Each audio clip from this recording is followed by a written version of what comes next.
Yes, good morning, good afternoon, good evening. Again, I offer whatever suits your time zone, and I say a very welcome to Chelsea Perspective and the very first episode of Blue Morning, a brand new show on Chelsea Perspective where I try the best I can for you to wake up blue because I say, as you see in the banner, I say if you eat blue, sleep blue, you ought to wake up blue to be a true blue. Yeah, so I'll be talking to you while I wait for other guests to join. Hopefully, we'll have a great show today. Already, I have one of the biggest supporters of Chelsea Perspective. And please let me know if you guys can hear me. I hope you guys can hear me. I have data here. And again, apologies if I'm murdering your name. And I have my very good friend, Almighty Blues FC, Ankit. I hope you're all doing well this morning. So I in a bit, I'm going to put the link in the chat so that anybody that wants to join the panel can do so. Yeah, as you can see, we're looking. Thank you very much, Data. Thank you for confirming that. And let me know if I'm pronouncing your name correctly. I hope I'm trying my best. And good to know that I did not butcher your name.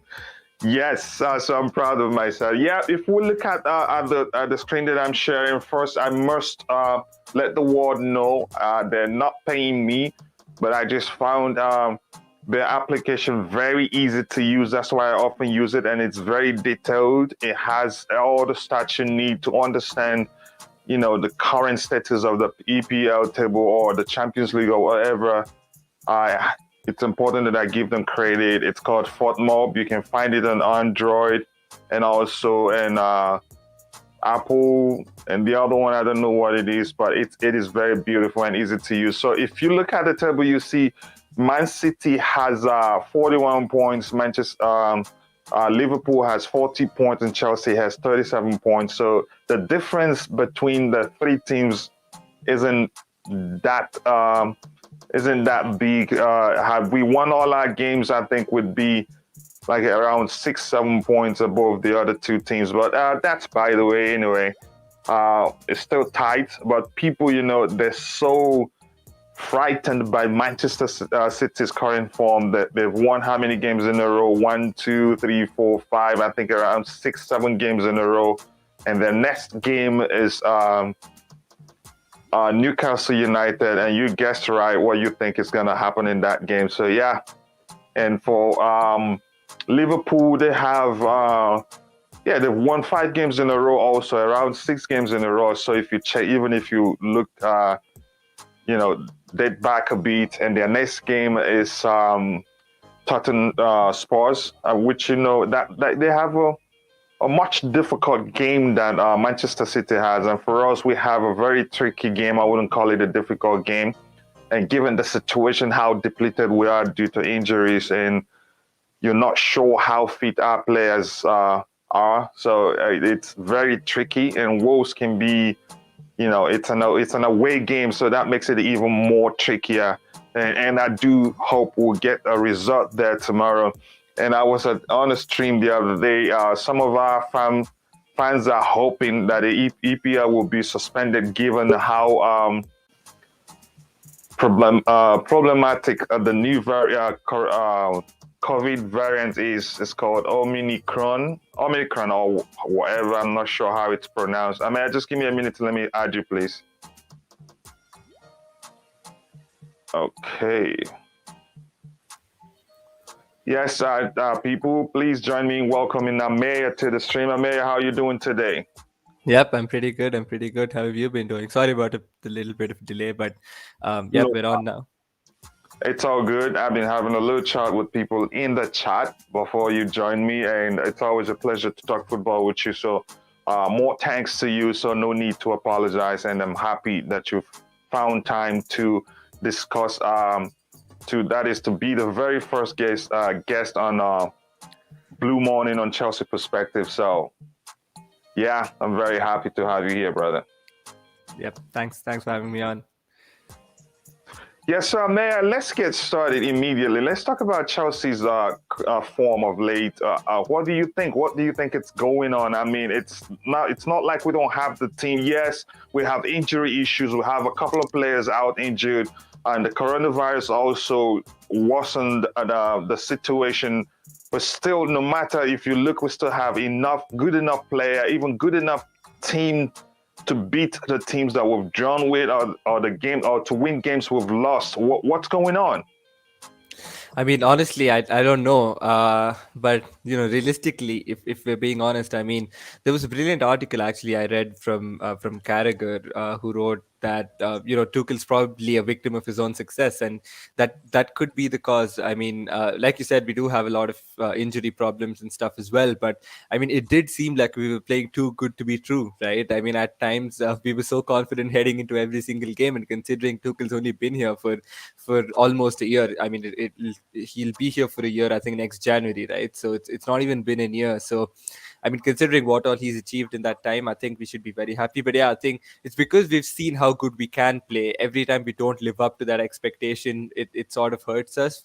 So that's what I mean by saying that Tuchel's a victim of his own success. And honestly, I don't think it's a Tuchel problem. I think it's a player's problem because our all three previous draws at home. I mean, Burnley 1-1, United 1-1, Everton 1-1. I think all of these three could have been easy victories had we put away our chances. So I don't think Tuchel can do anything more.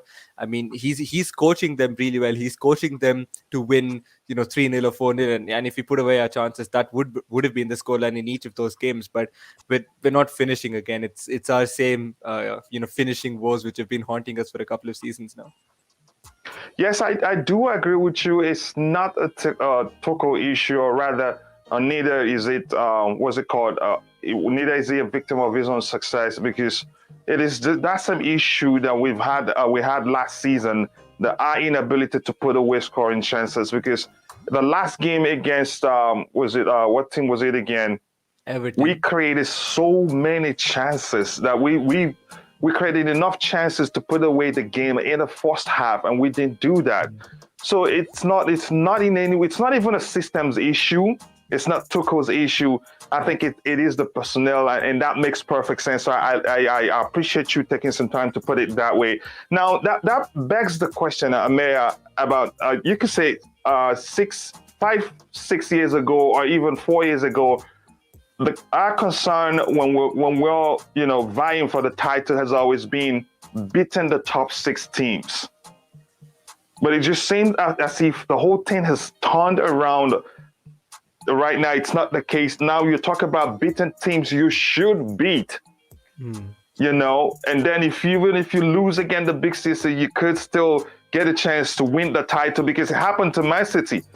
The last time they won the title, they lost a game. They lost games you wouldn't even dream of them losing, and yet they still want the title. So what changed? Is it? Would you say that what's it called again? The charity FC, right? You and I can agree right now. It's a phenomenal. It's gone beyond just being a joke. Is it a mentality issue? Is it a myth, or is it real? What is it really? Because it's happening. We lose games to teams, mid-table teams and bottom-table teams. But when we face teams like Man City, Liverpool, you see our team at their best, and they play like they can beat any team in the world. So is it, like, again, let me repeat the question. Is it a mentality issue? Is it a myth? Or is it real? Does it exist? It definitely exists, because that issue that you've been mentioning, right? It's not something that's new to this team. I mean, we've seen Sari complain about the mentality. I remember him coming out and saying, "I don't know how to motivate these players." And then we had Lampard coming out and also saying that we do have some problems with motivation in the squad. And now Tuchel's facing the same issue. So I definitely don't think that it's a myth. I think there definitely are some issues in the squad.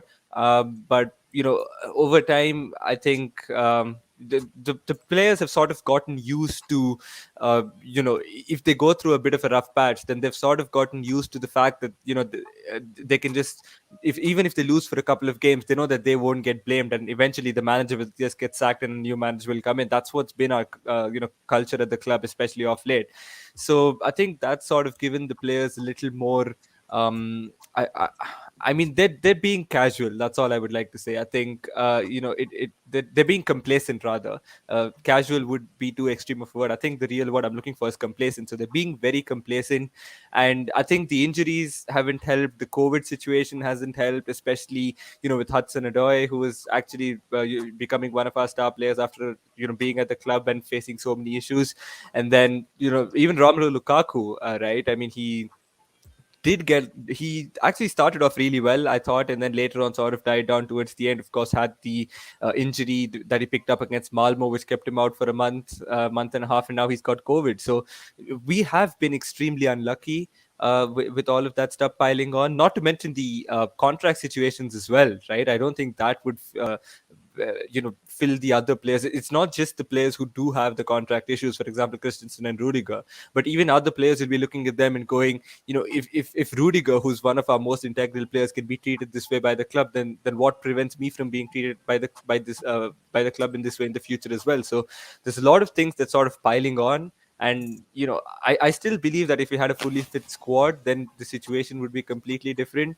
But as things stand, it's a combination of a lot of things at the moment. So yeah, I mean, the mentality issue exists. It definitely exists, but it, there has to be a manager that can outlast the players with these mentality issues at the club, and I really hope that it's Thomas Tuchel. I think you've made some great points there, Ameya. It's complacency. It's the contract situation. It's also the players, mindset that Yeah. just the manager will leave, another manager will come in, and then we have a new manager bounce. It just makes it seem as if every time we fire a manager and hire one, we Yeah. achieve some success. But it's not a project. It's not helpful.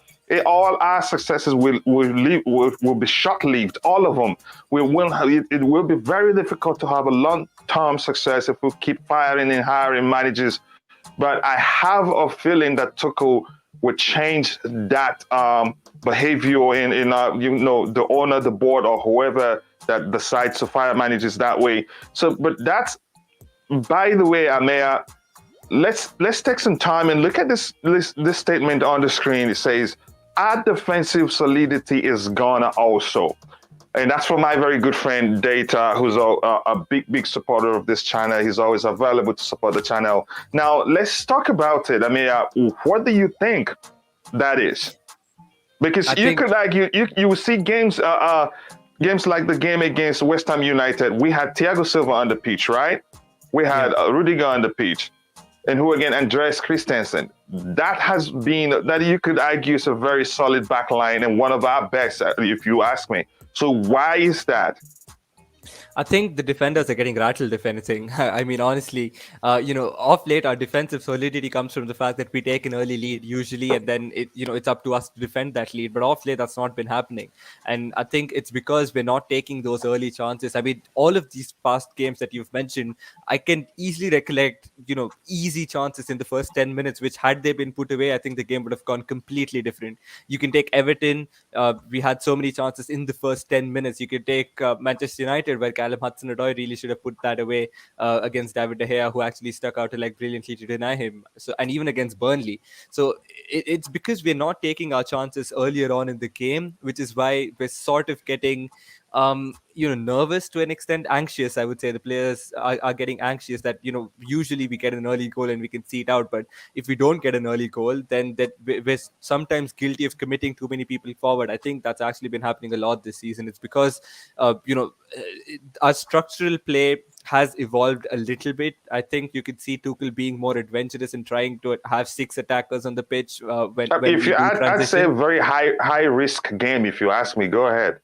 Yeah, it is. It is a very high risk game. Exactly. I mean, usually we'd have just five, right? Especially with Reece James and Chilwell and the dynamism that they offered, out wide. I think we were fine having just five attackers, but without them, I mean, even with Reece James on the side, I think on the left side that's not being reciprocated by whoever steps in on the left. So I think really does have an impact, which is why Tuchel's, even against Leicester, we earlier on we saw N'Golo Kante, then we saw Ruben Loftus-Cheek as well, sort of developing into an attacking position. So we're trying to do that, and when that happens, to keep the pressure up, Rudiger's pushing up the field as well, right? And he's stepping into midfield more often than he did last season. So it does look like, because we're committing too many men forward, we're also getting hit on the counter. That's exactly what happened against West Ham. Actually, they had a brilliant plan.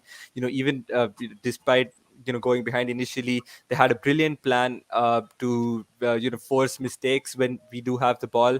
And also, they're so good and compact to draw out players when we have the ball. So when Rudiger does get into an advanced position, and if someone in the attack loses the ball, then they have the perfect players in the perfect position. That game was Jared Bowen, who could exploit that for Rudiger going forward. And I know Rudiger can track back, but it's different from just being there and from tracking back. So I think that could be one of the reasons why our defensive solidity is gone. One of the reasons, actually. So I've mentioned two. The first one is of course that we're not scoring too soon, and because of that, that's leading us to commit too many men forward, which is why we're getting caught out on the break. That could be one of the reasons, I think. And yeah, I mean, they just have to toughen up. I think that's the only way. The players have to toughen up. Yeah, you've made some great points right there, and that's why I'm gonna. But I have something to add to it. To me, I'd argue it is a lack of proper protection for our defenders, because if you look at those games that we considered more than a single goal, like three, and whenever it goes beyond one, it usually ends up being three goals. We consider up to three goals because we take more risks trying to equalize or trying to score goals. Now, N'Golo Kante haven't participated. He did not participate in any of those games, and right now it is up to 4 games that we've considered more than a single goal under Thomas Tuchel. So that highlights that how important N'Golo Kante is to this team. And unfortunately for us, he's starting to. It doesn't seem like he's. I mean, he's never fit at for a long time at the stretch. It's usually he comes back in, he goes out again for with an injury, and that has been happening for a pretty long time right now. So, I mean, do you agree that it's the majority? You could say 60% of the issue is lack of proper, more than 60% actually, lack of proper protection for our defense. Because when he's on the pitch, we usually don't have that issue. But in his absence, we seem to find it difficult to win second balls. We seem to find it difficult to read the opposition move, break up plays. And then, what do you think? Yeah, I think that's spot on. I think N'Golo Kante missing out has been a very huge miss for us. I mean, this was always coming. You could see that, even last season that, he was sort of becoming injury prone and picking up more knocks along the way. And, that's actually happened a lot of times this season. So I think that's one of the key reasons why. Also, Kovacic, I think he's improved a lot this season, especially with tracking back. I mean, that was actually one of my biggest criticisms of Kovacic last season, that he playing in a pivot, he never used to track back, and that often left us short. But then this season, he's improved that as well. I mean, before injury, I would go on as far as to say he was probably one of our top 3 performers this season before he got injured. I think Kovacic has been playing on an excellent level from the start of the season. So his miss was a huge miss for us as well. So, with both of them coming back, hopefully it's all right. But I think it's the midfield, really. I think you can argue that it was the attackers that should have put off their chances, or it was the defenders that should have, stuck up. But you look at our midfield situation, right? Saul has been, I mean, he's probably the worst player that I've ever seen in a Chelsea kit. Sorry if I mean any offense, but No. We have, like I said, we have to be objective here. And again, let me just put it plain. We have to be truthful. He's been the worst so far. We've seen worse plays, but I think he's worse than the worst, actually, from what I've seen. He's had so many opportunities to show why we're paying him that much salary, but yet it's the good thing is that it's the deal is without obligation. It's with an option to buy. So. And I don't see anything changing. I don't see him, all of a sudden becoming, the best in the world, or even what we've always missed. So go ahead. Yeah, I think So Saul, actually, this was the reason that Saul was loaned in to provide cover when our first choice midfielders are out. But unfortunately, he hasn't been able to do that. He hasn't been able to fill those shoes properly. And then you've got N'Golo Kante, who who's facing injury issues, and he can play like one game every 2 weeks at this stage, really. And then you've got Mateo Kovacic, who actually just, I think it was a hamstring injury, right? And then he was out for a long time. And then right when he resumed training, he caught COVID. So then that was another week and a half out due to isolation. And then, of course, we had Loftus Cheek, who's actually disappointed me a lot. I mean, back when he was our fourth or fifth choice midfielder, he was excellent coming off the bench. And we were actually discussing why he didn't start against Burnley, because that's how Yeah, we important did. player Yeah. he had become, right? And then now when he's starting, when he's this is the time where he should step up ideally, right? Because all of our players are injured, so this is the time where he should prove his worth, and he just hasn't done that. And I mean, it's really disappointing because But you he's could argue in the case of Loftus-Cheek, you could argue he's never a number six and will never be a proper yeah, number six. yeah, To me, I've known him to play in the number eight position where he does quite well because he can finish well too. yeah, I mean, but you could argue that usually where Tuchel plays him right now, I think his responsibility is 50-50. 50 of yeah, which the first 50 of which to pay attention to the defensive aspect of the game, and the other 50 to attack. And I don't think that is good for him because that's something he hasn't done before. I think it was just Mourinho that tried him there, but he didn't play yeah, there quite a lot because there wasn't space for him in the team. So I wouldn't judge him because he's done quite well for me. That's not his best. We know that's not his best. I do believe that if you play him as a number eight, he would do even better than some of those guys that play in the number eight position because he's got good vision. He's a creator yeah, too. He's not just a finisher. He's a fine finisher, but he can create chances. He's one of those guys that holds the ball and watch the defender come at him, and at the very last second, just drops it off for somebody else who's making the run to finish. So he's that good. So, but go ahead. I didn't mean to cut you off. I just wanted to let you know my own opinion. Yep. No, all is welcome. I mean, I wasn't slandering Loftus Cheek. I didn't mean to insult him or anything, but it was just that he actually played very well in the same role earlier on as well, right? When he was brought on as a substitute, but now when he's being forced to play week in week out because of our other players missing out, he hasn't lived up to that expectation. And Jorginho is of course playing through pain, like Thomas Tuchel said. He does have hip pain, and but he still has to continue motoring on because we don't have options. So it does look like our players, at the beginning of the season, I used to think we have one of the best squad depths in not just in the Premier League but in the world. But now it's become obvious that we don't. So yeah, I mean that's all I would like to say. That I think our Yeah, midfield here's the thing. situation is not helping. Yeah, here's the thing, and you can always cut me off to express your opinion. Here's the thing: do we have squad depth? Yes, we have squad depth, but the truth is we have a big squad without so much variety. Yeah, We have a very big squad without so much variety, and that is dangerous. And that's something that even I, myself, most of us, before the start of the season, did not pay attention to. It just seemed as if all the players we have in our squad, all are players who need space to operate, except for Callum Hudson-Odoi, who's a bit different. Even when you stand before him one-on-one, he tries to beat you and do something with the ball. But every other player in the team needs space to operate, from Ziyech, what's his name, Werner as Christian well. Pulisic, Mason Mount. They all operate mainly when they see space, and that's where we miss a player like Eden Hazard. Whether there's space or not, he still does something. So I think that's the issue. So again, I'm sounding like a broken record right now because I've said this like a million times. Do we have a big squad? We have a big squad, but we don't have variety. Our players also mainly are all players who are able to play number eight. We have too much of players there's too many players who can play number eight, number 10. But for the double six position, there are only a few. It's not balanced. And for the left wing back position, we have issue there. Yeah, we have Marcos Alonso, but we know We know what that is. So Yeah. yeah, go ahead, Ameya. So Yeah, I mean that's about it. I think like you said, I mean Marcus Alonso, he actually started off the season really well, but dropped off ever since Chilwell replaced him in the squad. He's dropped off a lot.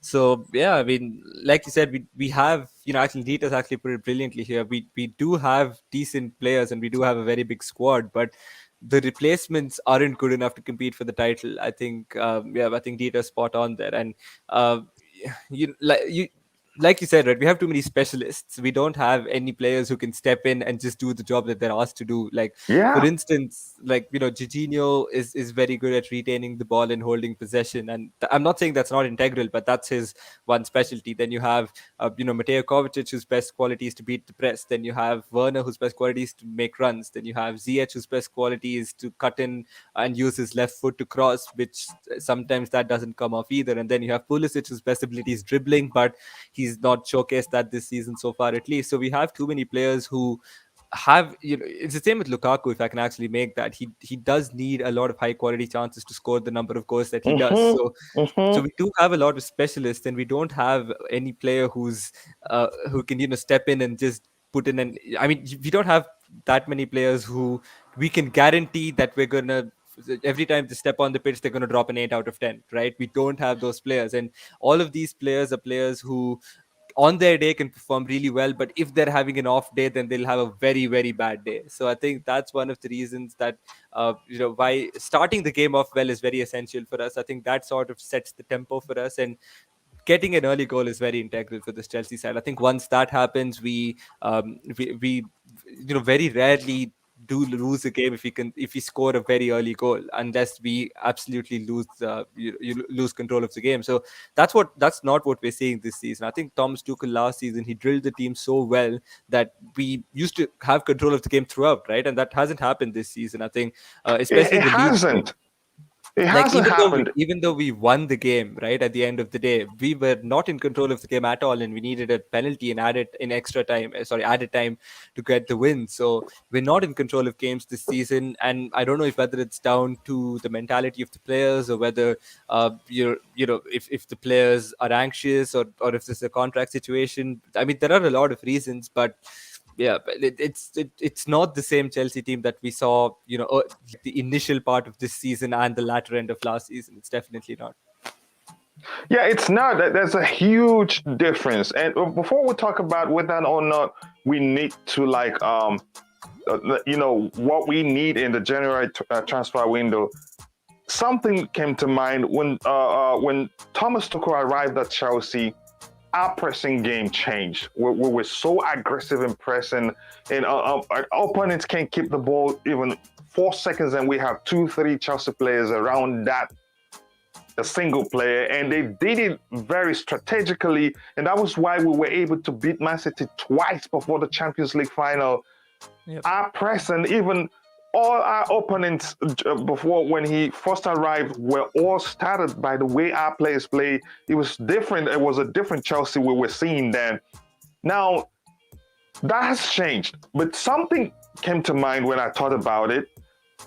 Are we seeing the sort of issues that clubs his teams has had, like Dortmund, because they press a lot. At the time, it just seemed as if his players they will start tiring out, start getting injured, and when they start getting injured, it's not one person; it's up to 5 players.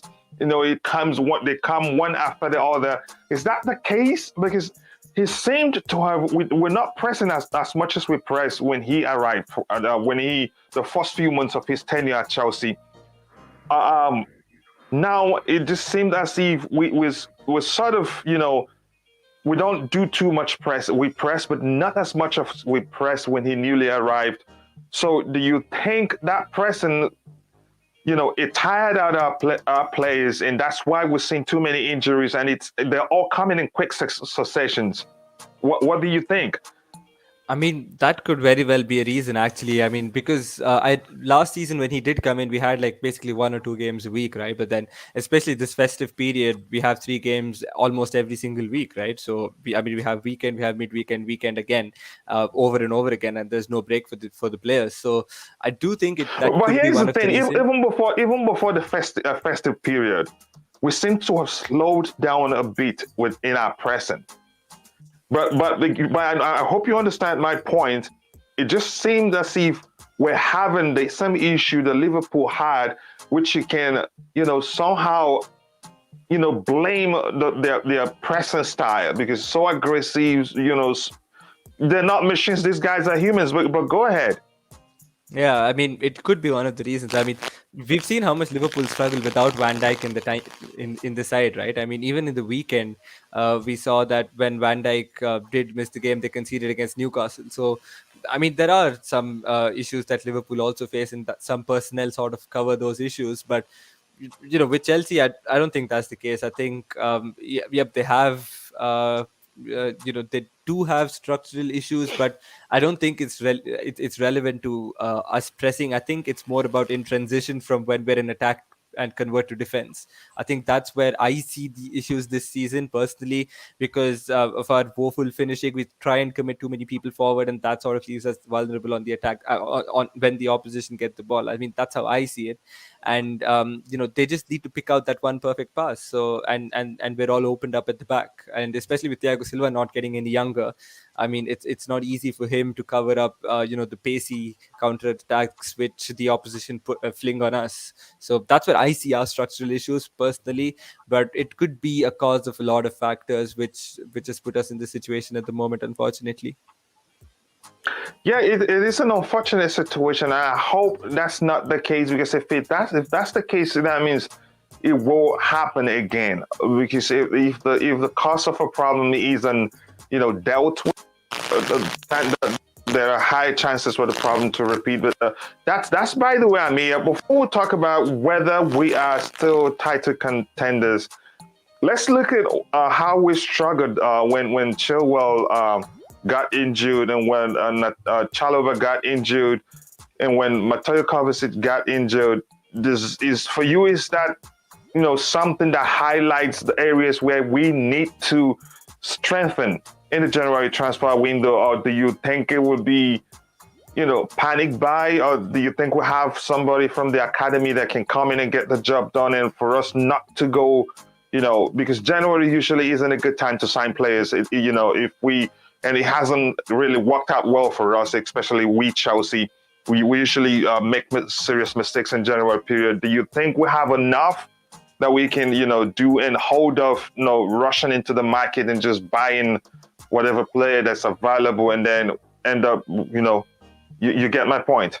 What do you Yep, think? yep, yep. I think there are a couple of players actually that I have in mind to strengthen our squad. I mean, it's not about directly displacing the first team player and getting on a like for like replacement. I think it's more to do with squad depth. I think our first choice squad, I mean, every single time where we have our first team out, I mean, it's very hard to mention, but I would personally think, if we have a back three of, I think there's some disturbance.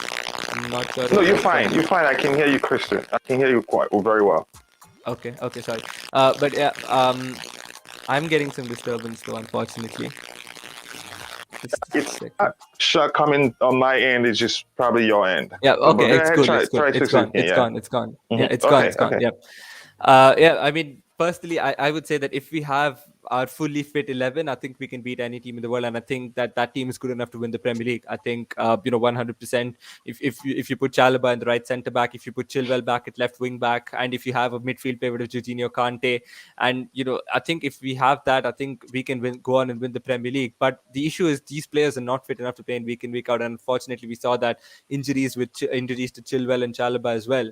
So I think the replacements which come in that we have in our existing squad, unfortunately, aren't good enough. Personally, I think to sort of cover up the role. I mean, they have played the role and they can put in a decent shift, but I think these players, like for example Chilwell and Chalba and N'Golo Kante in particular, they offer just so much more than what anyone else can do. So there aren't many like for like replacements, I would say, to do the job that those guys do, especially in our squad at the moment. So I think there are a couple of names that I have in mind, especially for the left wing back position. I think centre back we should be okay at least until the summer, at least until the Rudiger and Christensen contract situations get sorted out. I think I'm pretty confident that in our centre backs for now at least.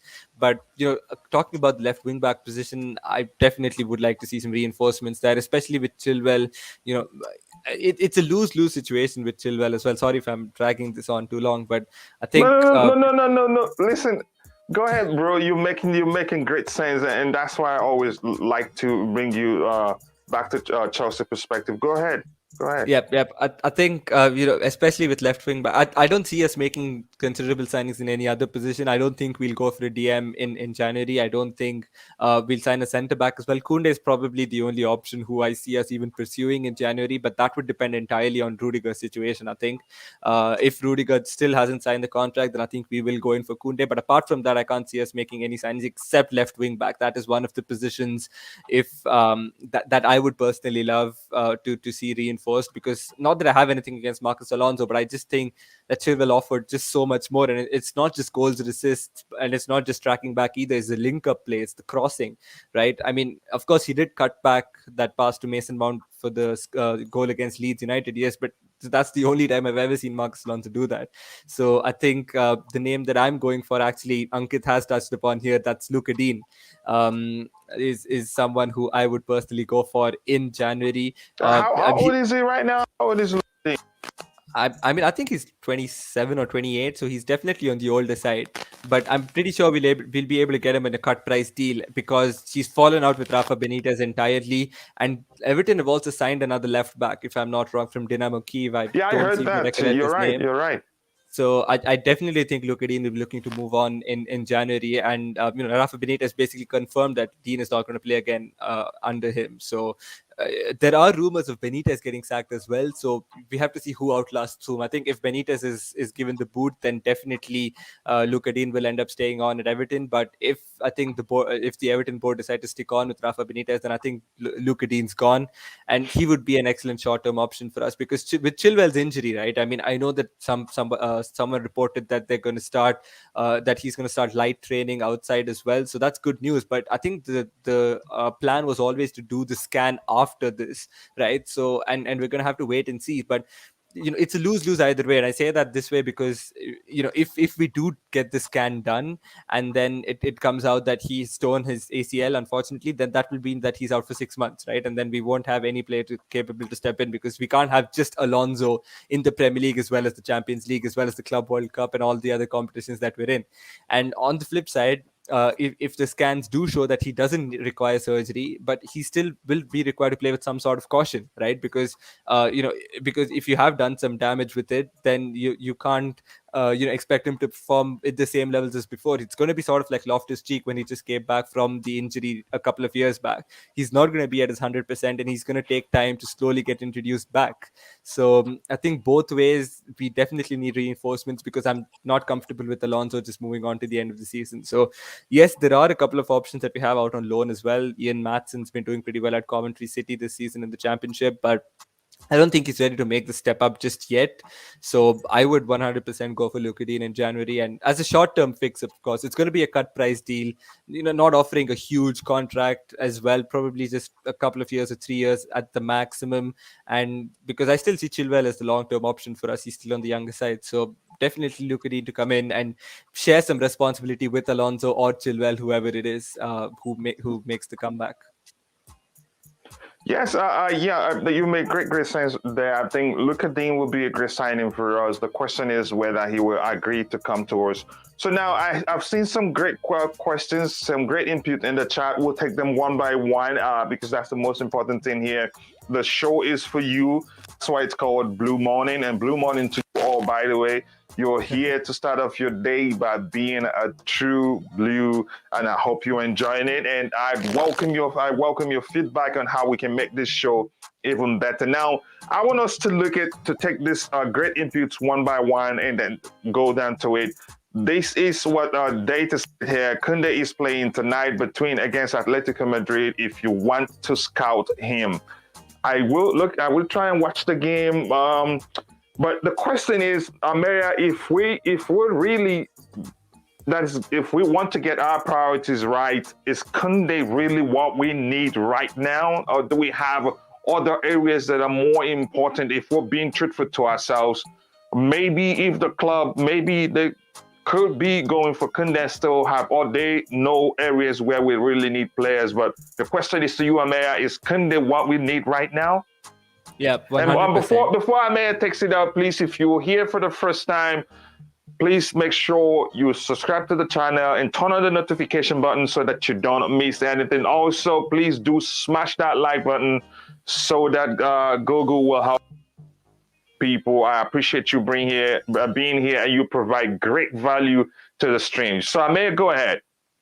Yeah, I mean, I think 100% Kunde is, I mean, I wouldn't say he's what we need right now, but I think he is the closest player to Rudiger in the market. And I say this mainly because of his ability to drive forward with the ball. I don't think many other players in world football have that ability. And Rudiger's role is not just being an outright out and out defender, right? I mean, his role is so much more than that. It's driving forward with the ball and moving into midfield areas as and when required. And Kunde does that absolutely brilliantly. I think I'm pretty sure he's above the 98th percentile of centre backs in Europe for dribbles completed as well as ball progression. So he is definitely the defender that I would see coming in to replace Rudiger if he does leave the club.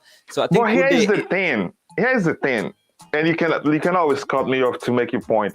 Here's the thing. Now, Kunde will never be Rudiger for us. Yeah. Rudiger is different. Rudiger, Yeah. he has grit. Rudiger has aggression. Rudiger has, how else do I put it? He's rugged. And our defense doesn't have to be all soft. And that's what makes our defense. That's why you could argue the opposition players dread playing against us, because we have somebody like Rudiger. Sometimes he literally fights you. He has a way of, stalking opposition players, making them, focus so much on how they're going to deal with him, and other players would do the damage against our opponents. I don't think Kunde is a good player, don't get me wrong, but he will never be Rudiger. You understand? Yeah. But that's not me arguing the club should give him $10 million per week if he wants that. No, that's just me. I'm just, yeah. You get my point here. We're just being objective here, or factual if you want. There will never be another Rudiger.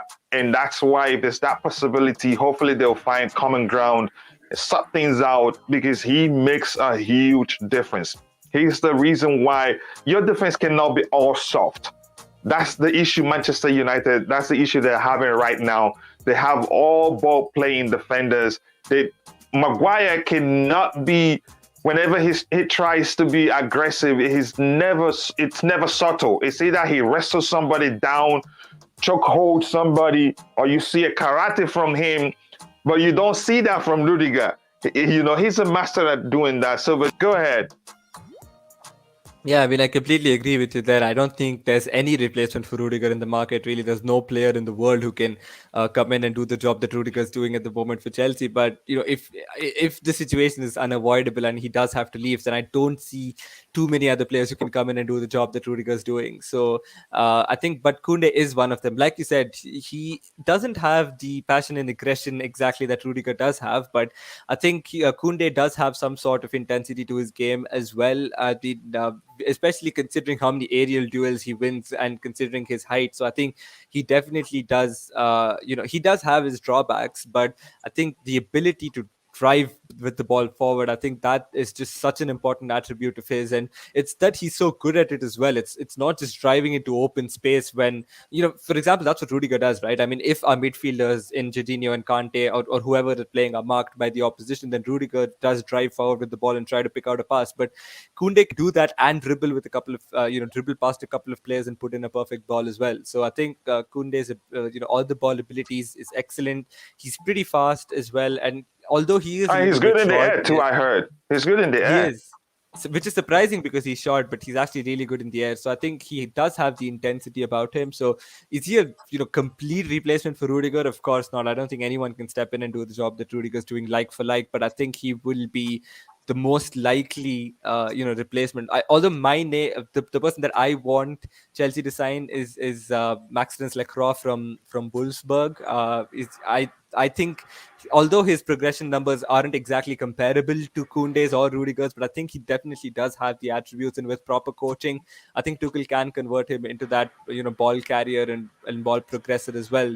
But he's on the younger side, so I'm not sure if Chelsea will be too keen to go out and splash on somebody, especially when we have Louis Colville already, buzzing for Huddersfield Town, who's from the academy. So a lot of things to consider, but I do think that the Koundé deal would go through. I mean, I'm not saying it from my point of view. I'm saying it from the Chelsea board's point of view. So I mean, I think we will go in for Koundé up. I mean, this has happened so many times in the past as well, right? With players like Ziyech and Werner as well. It's not that I wanted them particularly to for us to sign, but looking at how Chelsea has operated in the past, and when an opportunity does become available, you can sort of predict which are the sort of players that we go for, and I think Koundé is a perfect example of the Chelsea board going out and getting a signing done. But yeah, I mean, that's just one of the names that I think.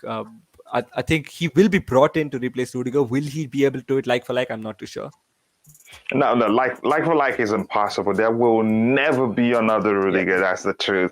And again, yeah, something you mentioned that I did not say is the passion. Passion you see in Rudiger is unrivaled, even within his teammates in the team. And there's something I like in that leadership of a player for me isn't complete if you're not able to lead by example in terms of how you drive your teammates when you're losing a game. Rudiger doesn't give up. He keeps fighting, playing until the man in the middle blows the final whistle, and that makes a huge difference for me. That's the type of leadership I want to see. I see it in Thiago Silva. I see it in Rudiger. Don't get me wrong, Cesar Azpilicueta has been a great servant for the club. He's a leader in his own, he's his own type of leader, but I don't really value that type of leadership. I want the leadership that you see. Thiago Silva was the last game we played. On two occasions now, he's driven forward, started the play, waited in the box. He got one from Callum Hudson-Odoi, but unfortunately, his shot went wide. Something like that that's something you want to see. That type of leadership, lead by example on the pitch, not just to talk in the dressing room. That's a better leadership for me than just talk in the dressing room or just something like that.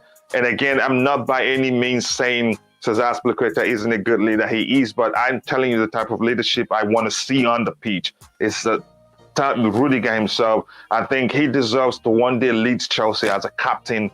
And I think if he stays, he's probably the mantle falls on him. He's the next in line to become the captain, and it's well deserved if he stays and gets it. So that's, by the way, Ameya. Let's address this comment on the screen. And please, if at any time you want to leave, just let me know. I know you're a very, very, very busy man. Now, some people have argued that he's had issues. He's had discipline issues. He had the same issue at Dortmund. Late arrival to training sessions. The same thing has happened at Arsenal. But Tuchel speaks very highly of him. They have a good relationship, it seems. And some people are saying, don't get him his wages. He's a bad boy. He will never do it. Some argue. My good friend and brother, Ogs from Greentorf, said his exploits at Dortmund and with Tuchel is about when he was in his 20s or something like that. What do you think? Do you think we should go for him? No, absolutely not. I think we have to stay as far away from him as possible. We'll be probably 4 years too late if we want to get Aubameyang now. I think if we wanted to sign him, we should have signed him in the window that Arsenal signed him, and when we I think signed Giroud instead, right? Arsenal signed Aubameyang and we signed Giroud, and we sent Batshuayi on loan to Dortmund. So instead, we should have just done a direct Batshuayi Aubameyang swap if we're being serious. If we were serious at the time, I think his wages are way too high, and I mean, honestly, I think he's washed up. If I'm being too honest, the way that I've been seeing him play lately, he's been missing so many open chances as well. I've been watching Arsenal games, and I think he's just horrifying. His finishing's been so poor this season. So I think he wouldn't be an improvement on any of our players. If I'm being honest, I still back Lukaku 100%. I mean, you can't have Aubameyang as the substitute for Lukaku. I think that just doesn't make any sense financially or in any way. I think if we have Lukaku at the club, keep faith in Lukaku. What if we get him for cheap? What if we get him for half his weekly salary right now? I mean, I still wouldn't take it because you look at his age and how many years of top quality football do you think he has left in him? I definitely don't see a lot. I think his best option right now is to head back to a league like the Bundesliga, where he knows the league, where he's going to get a lot of space to run in behind. And even if he misses a few chances here and there, I think he can still bag a couple of goals. That's not what we need at Chelsea. At Chelsea, all we're doing is missing chances, and we need clinical players. And I don't think Aubameyang's been clinical this season at all. So no, I would steer very far away from Aubameyang, I think, for the time being. Yeah, and by the way, Henzo, I think this is the first time I'm seeing you in the chat here. Welcome, and if you haven't subscribed, please do. That helps the channel grow. So thank you very much for being available. Is it okay? Belgian time, so I'll check and I'll try to watch it. Beasts. I don't know whose Viola is referring to. Kunde has a totally different playing style than Rudiger indeed. Kunde is better with his feet, and Sevilla play with a back three. So yeah, that makes sense. He will suit our style of play. But the question that we all can agree that he will never be Rudiger for us. Rudiger is Rudiger, and yeah. And we can. I mean. At this point, you can't say he's going. Do you think he's going, Ameya? Because the truth is, the last time there are lots of nonsense in the media that he's asking for 400. The truth is, he isn't asking for 400. We all know that. Yeah. And nobody went to him and asked him, man, how much are you asking? And he said 400. No, these are all just speculations and rumors and some absolute nonsense, and it only makes sense that if the club is offering him 140 like we heard they're offering him, it doesn't make sense because Saul is on 190 or so. I'm not sure how much he's on, but he's almost twice as much as what Rudiger is earning right now. Callum Hudson-Odoi earns more, almost 90% of the squad, or 80% at least, earns more than Rudiger, even some of which he's done more for the club and he's doing more for the club. So it only makes sense for him to say, no, you at least be looking for something close to one of those guys, So I don't really blame him. Tita said that good person. Yes, Tita said Rudiger. Yeah. Good person and good player, which means they have a good relationship, and I think that goes a long way. And the player himself wants to stay. He loves Chelsea because he could have left under Frank Lampard when he hardly played. And Frank, you could argue, didn't rate him that high, but he stayed. And when he was interviewed about him, he said whatever they said about me then was true. He admitted it. He knew he had to do more to get better. And under Thomas Tuchel, he got the opportunity to do better, and he's taken it quite well. Yep. So of course, the world. We don't know this, again, when you've had these issues, it's always, when something like that happens, if you had a previous issue where you arrived late to training, it's easier to just jump to conclusions that that's what you did. So I don't blame it. I'm not sure. We're not there. We don't know what really happened, but he returned too late to the club, so Arteta suspended him. Yeah, and he is on 350. Wow, that's a lot. So, Ameya, let's touch on this specifically now. If we're to prioritize the signings for the club, shouldn't we be looking to bring back Eden Hazard or somebody who is capable of, pulling the rabbit out of a hat to help us win games? Because you could argue he hasn't succeeded as for me, if you ask me, he's not doing well at Madrid. That's because he's not the main guy, if you ask me. He went there, if you ask me, thinking that he was going to be the center of, attention. That's when, if you ask me, Eden Hazard thrives. Recognize what he can do, put more responsibilities on him, and he will do quite a lot.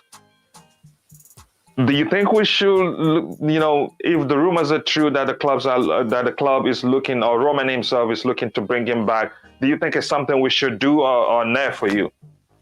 I mean, look, I actually said that we should go back for him quite a while back, and I received a lot of abuse. I mean, I wouldn't say abuse, but a lot of contradictory comments on Twitter a while back. And of course, emotionally, I couldn't be happier with Eden Hazard coming to Chelsea. But the more I think about it, I mean, he hardly gets a game a month at this stage, right? And I think he scored 2 goals for Real Madrid in the league over the past couple of seasons. So I think his injury record's been really awful, and I would welcome him back with open arms, 100%. I think any Chelsea fan in their right minds would, just for the nostalgic value. But I don't think he would offer exactly what we need at the moment, and I don't think we're going to sign another attacking player until we let go of a few of our attackers. I think January isn't the right But time to but do here's this. the you can't argue Chelsea being Chelsea and always looking for instant success. No patience at all. Roman wants it now. You Yep. could argue if we really need to be successful, that is, if the culture is still there, I think we can bring him back and that and they say Barcelona wants Christian Pulisic and say okay, take him because Hazard is coming back because it just seemed as if the moment he left, we've always find it difficult to play against teams that defend deep. But when he's there, it doesn't matter how deep you defend. We always get that is when you do that, we get ball to him and he do some damage. Even it doesn't matter how many players you send to press him. So yeah, but before we continue now, we come to why he's not doing well at Madrid. Ameya, I'd like you to take some time. Tell us about CFC Chat and if you have anything going on or something coming up that you want to tell the fans. We're not rounding up yet because I think it's important you tell the viewers about CFC Chat at this point. Yep. Yep, 100%. I think, CFC Chat is actually another YouTube channel of mine that I host with my good friend Matt. And we've got that going for about a year. I think that's when we started it in January last year. So, yeah, it's been going on for a while. We do about 2 or 3 streams weekly. We also do, watch alongs along with the match. So, yeah, there's a lot of things that we got going on. We're trying out shorter videos as well soon. So, if you guys are interested in that sort of thing, and if you guys liked what I had to say today, then please go and subscribe. I mean, and like the videos as well. I really apologize for the drill sound. I don't know if you can hear We're that. fine. There's It's some. not really that harsh, but because you're there, it's probably harsher to you than it is Yeah, to it us. is. It is. Yeah, they're doing some painting work right outside my house, and they're using the drill. So apologies about that. But yeah, I mean, if No you guys problem. did like the content, then do go out and check out the channel. Do subscribe and yeah, I mean, we will have a stream soon. Unfortunately, we don't have a preview stream because we're having some issues with setting up the streams with StreamYard and stuff. So we don't have a preview stream this week, but usually we do have preview streams, review streams where we actually set up the entire team as well. We use the squad builder and talk in depth about which players we think will play and how they'll impact the game. And we also do review streams trying to analyze what went wrong, and we also try and watch alongs as well. I think I'm not part of the watch alongs team, but that is something that we do actively as well, where we discuss what's happening with the game as and when it happens, and try to find tactical solutions for it. So yep, a lot of stuff that we got going on. So yep, do check it out, guys, and thanks a lot. Yes, guys, please. Before we continue, please. Whenever you find, I urge you to find time to go check out CFC Chat. They have reaction video, they have short videos, they have watch alongs, they have pre-game shows, and they're all great. These are guys that know football very well, so I urge you to go check it out. And don't worry about the thank you card. Just comment on one of those videos and let me know you've checked out CFC Chat and you love what you see. So Ameya, bringing us back to why Hazard hasn't done well at Real Madrid. To me, I think his issues started even before the emergence of Vinicius, Vinicius yep, Junior. He's had yep. injury issues, but I'd argue his issues and really injury issues. I think if you ask me personally, Hazard himself would feel like he's not valued that much because he came to Real Madrid. There are things you do to get the best out of, as a player, as a marquee from a marquee signing like Eden Hazard, you give him some responsibility, like the responsibility to take penalties. But the moment Ronaldo left, what's his name, the Spanish international, he became the one that he started taking the penalties for them, Ramos, right?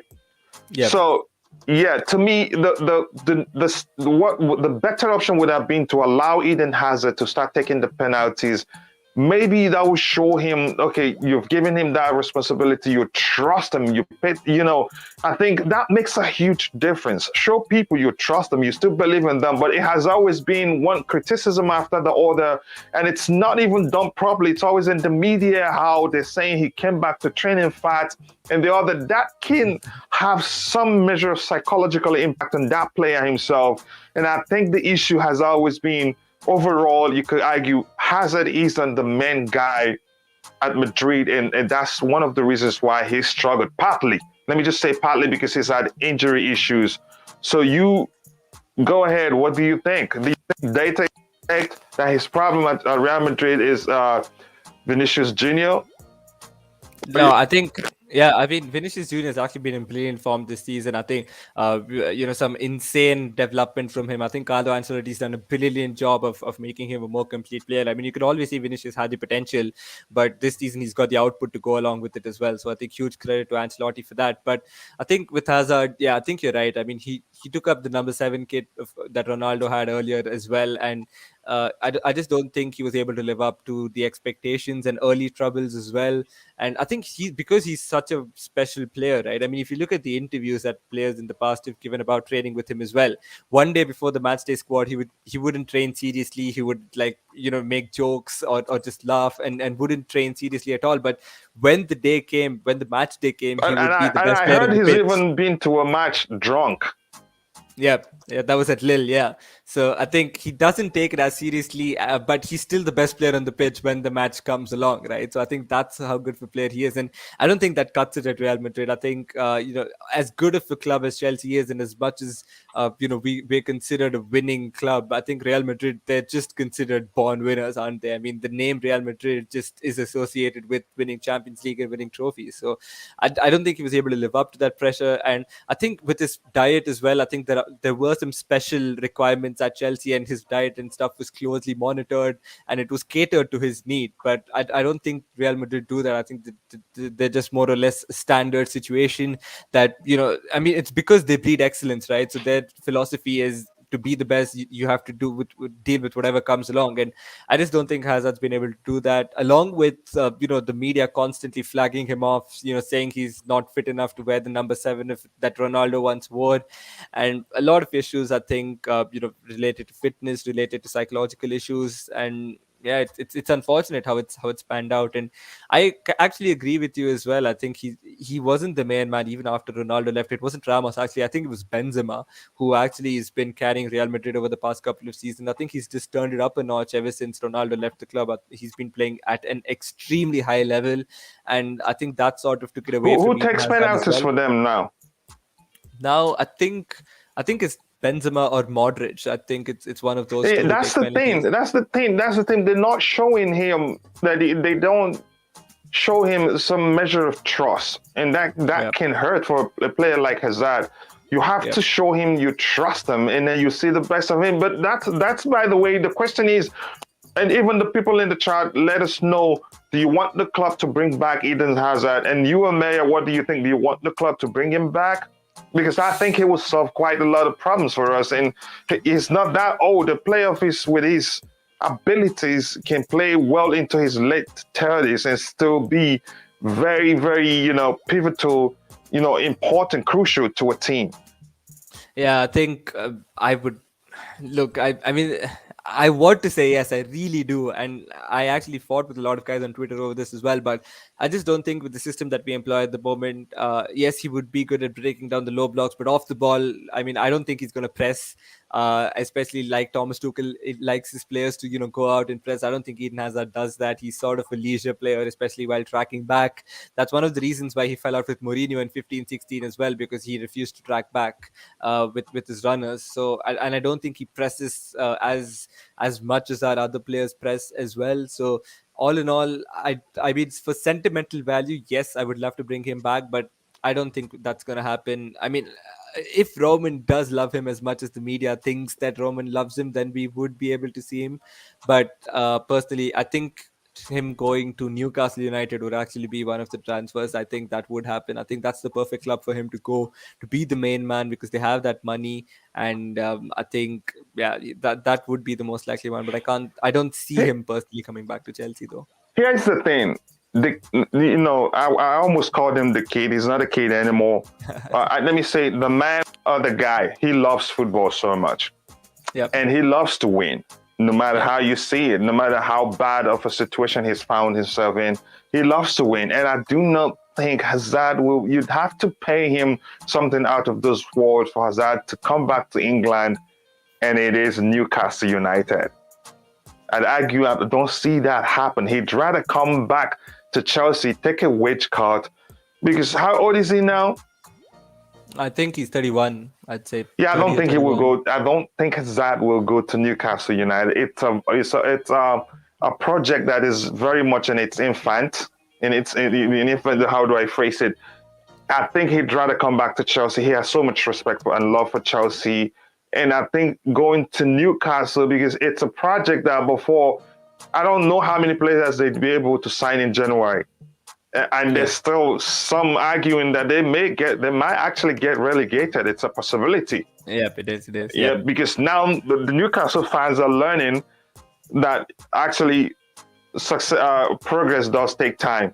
It's not your billions cannot just and that proves truly that money cannot buy titles. It doesn't.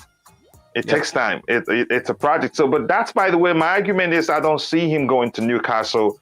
He'd rather go to PSG or come back to Chelsea, where he has so much good memories and so many good memories. And for me, Chelsea is home for him. And whenever people, as a human being, when you're suffering, when you're going through a bad time, usually what we do is we go back to where we see as home, and that place we usually find solace, start afresh, and start doing well. I think if Hazard comes back to Chelsea, he will reignite his magic again, and we will love it. But the question remains whether Tuchel would want to have him in his team, and that's one great point you mentioned there. And again, I don't see Roman, facilitating his return if Tuchel doesn't want him back. Because Tuchel now is in the phase of his Chelsea tenure where Roman says, okay, what do you want? Because he hasn't really made his own signings. Yeah. Because before you start having issues with Roman, the first phase is you come in, you fix the problem at hand, you show, yes, I can be at Chelsea and I can get the job done. And Roman will now say, okay, yeah, you're good. What do you want? That's the second phase. Roman gets you what you want. Yeah. It doesn't matter how much you spend. The third phase is you have to maintain that standard. You have to keep winning. He's done it for you. If at the third phase you underperform, that's when Roman says, no, we're done. But so right now, I'm so confident Tuchel still has more time to start at Chelsea because he achieved success as far as he hasn't made his own signing. He's just made 2 signings. Lukaku, which I don't think is, if you ask me, I'd argue that wasn't his first choice and actually may not have been his decision. Yep. Saul Niguez, I heard it was a mere, how do I phrase it, favor for his agent who has a Yep. good relationship with Chelsea, so something like that. So, Yep. but that's by the way, Ameya. Let's round up right now. Hopefully, you still have some time and talk about whether or not Chelsea are still title contenders. But before you start, that reminds me of something I said before the Champions League final. We lost to Leicester City in the FA Cup final, and majority of the fan base went, "Oh, Manchester City are gonna kill us. Oh, we're done. Oh, we're finished." You know that reactionary behavior that's very common with the Chelsea fan base. It was everywhere. People did not give us a chance, and even ourselves did not give ourselves a chance.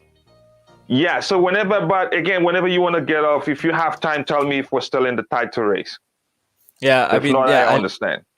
Yep. This will probably be my last contribution to the stream. Unfortunately, got to get going after that. But yeah, I'd be more than happy to answer that question. I think, are we still in the title race? Realistically, no, but I don't want to say no entirely right now. I mean, even heading into the season, I was comfortable with the third place finish as long as we showed significant improvement from last season. I think as long as we're not involved in a top four race that leads down to the last game of the season, I think I'm more than happy with third place at the moment. I mean, look, like, should we be in the title race? Yes, but at the same time, Tuchel's only been here for less than a year, and we're competing with projects of Pep and Klopp that who are 6 years into their projects, right? So it's hardly comparable to the job that they're doing, and it's no surprise that they're doing the job that they're doing because Lukaku, like you said, probably wasn't Tuchel's first choice, and Saul as well wasn't someone that Tuchel necessarily wanted. So he hasn't even made a proper single signing that of his wish entirely. So it still looks like we will give him some time, and we should give him some time. It would be a pity to let go of him. So I don't think that will happen. So we're definitely going to keep Tuchel around, even if we don't, go down to the title race to the last wire, down to the wire. I still think finishing third with significant improvement from last season is more than happy. And probably next summer we will see a lot more changes, a lot more chopping and changing, because I can definitely see some of the players who right now don't fit into Tuchel's system being moved on, and then signing a couple of players that Thomas Tuchel wants to sign his own, the players that he recommended himself to the board. And once that happens, I think next season we can definitely expect another title challenge. But this season, I'd be disappointed if we fell off entirely. So I don't think that's going to happen. We're probably going to be there, in and around the top two or three positions, because we're not that far off, as you guys can see from the table here. We're not that far off. So it's not that we're out of the title race entirely, but I still think that it's going to be, a pretty decent margin come the end of the season. We're probably going to be, like, I'd say 8 or 10 points off the top two, and those two are once again going to go right down to the wire. But I'd be pretty content with that, though. Yeah, yes, people. With that, we've come to the end of the show. And Ameya, I want to thank you so much for finding time to be here. And I think it's been a great success. The first episode of Blue Morning, and it's been a beautiful morning. So for everybody in the chat, Data, Just Viola, and all of you that has found time to support the premiere of the show, I thank you all. You provide great value for the show, and I hope to see you guys next Saturday. So thank you again for being here to support Chelsea Perspective. Thank you, and God bless you all. Bye.